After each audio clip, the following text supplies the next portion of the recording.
tangga memang tidak gampang, apalagi jika di dalamnya sudah terlalu sering terjadi percekcokan.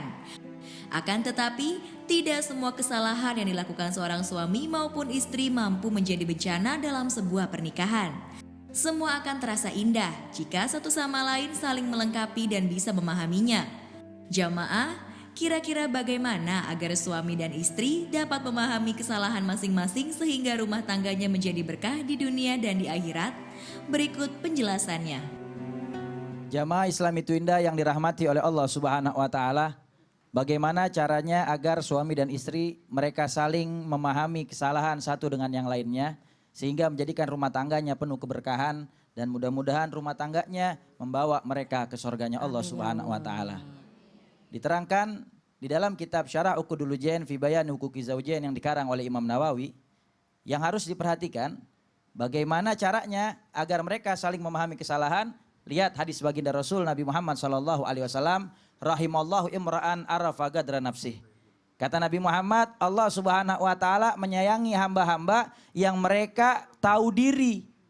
Ketika suami melakukan kesalahan, maka hendaknya suami tahu diri kalau dirinya salah dan meminta maaflah kepada istri. Jangan ketika sudah salah lalu kemudian banyak bohong sana, banyak bohong sini, lalu kemudian mencari cara membela diri. Hati-hati, di zaman sekarang manusia ini aneh. Ketika ada orang lain melakukan kesalahan, maka dia berubah langsung menjadi seorang hakim yang menyalahi orang tersebut dan mengatakan orang ini berbuat salah. Lalu menghukuminya. Tetapi di saat kita yang melakukan kesalahan, maka kita menjadi pengacara bagi diri kita sendiri. Membela diri kita, oh enggak saya enggak melakukan salah, tujuan saya ke sini, kamu yang salah paham, jangan buruk sangka sama suami. Hati-hati. Ketika suami melakukan kesalahan, maka terbukalah kepada istri, minta maaf kepada istri. Jangan berbohong, maka itu menambah keburukan, kedustaan, dosa di atas dosa. Makanya harus diperhatikan. Begitupun sebaliknya, ketika seorang istri melakukan kesalahan, maka dia harus menyadari kesalahannya. Dan dia memperbaiki dirinya untuk tidak mengulangi kesalahan yang dia lakukan. Dan mintalah maaf kepada suami. Lihat bagaimana Sayyidatuna Aisyah radhiyallahu anha ketika melakukan kesalahan-kesalahan kecil, beliau segera meminta ridha kepada baginda Rasul Nabi Muhammad SAW. Maka ini yang harus diperhatikan yang pertama. Lalu kemudian yang kedua, agar saling memahami kesalahan satu dengan yang lainnya, bitadzakuri an-niyatun nikah. Bagaimana dia mengingat tujuan nikah. Niatnya adalah ibadah karena Allah Subhanahu wa taala. Niatnya nikah adalah mencari ridha Allah dan Rasulnya Nabi Muhammad SAW. Jangan ngegedein egois masing-masing. Niatnya nikah kan karena Allah, maka harus ingat kembali kepada niat. Sehingga mereka bisa sadar masing-masing punya kesalahan. Ini yang harus diperhatikan.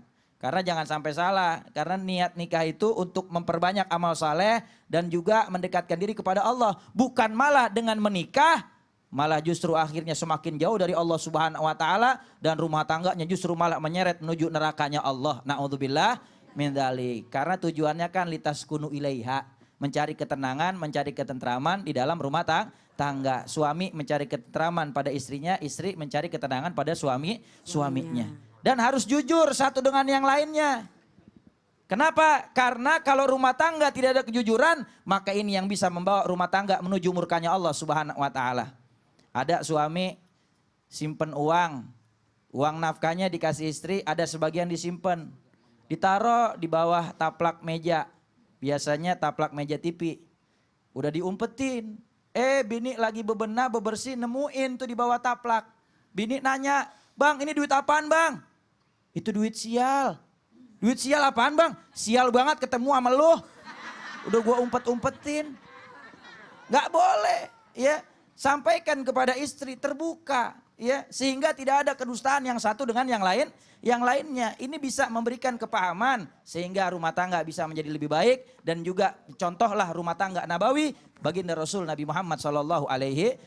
Mudah-mudahan rumah tangga kita dibawa oleh Allah Subhanahu wa taala ke surganya. Amin amin ya rabbal alamin. Pemirsa Islam Tidak Rahmati Allah, di dalam berumah tangga adalah mengharapkan Rabbana hablana min azwajina wa dzurriyyatina qurrata a'yun.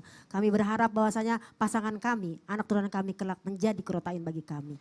Maka dari itu pernikahan adalah separuh agama. Pasangan kita adalah separuh nafas kita. Janganlah kita taat hanya separuh-separuh. Taatlah dengan penuh keistiqomahan. Amin, amin ya robbal alamin. Resep kalau kita mau membawa rumah tangga kita ke surga, sebenarnya Allah sudah ajarkan dengan berdoa yang Allah ajarkan dalam Quran surat Al-Furqan ayat 74. Yuk sama-sama kita baca. Rabbana hablana min azwajina min wa azwajina dzurriyyatina wa dzurriyyatina qurrata a'yun qurrata a'yun waj'alna waj'alna lil muttaqina lil muttaqina imama. Ya Allah, Ya Allah. jadikanlah rumah tangga kami Jadikanlah rumah rumah tangga tangga yang kami membawa ke surga. Rumah tangga yang bawa ke surga. Amin amin ya Allah ya Rabbal Alamin. Terima kasih banyak kepada guru-guru kita. Terima kasih banyak kepada seluruh jamaah Islam Itu Indah yang sudah menyaksikan acara Islam Itu Indah pada pagi hari ini.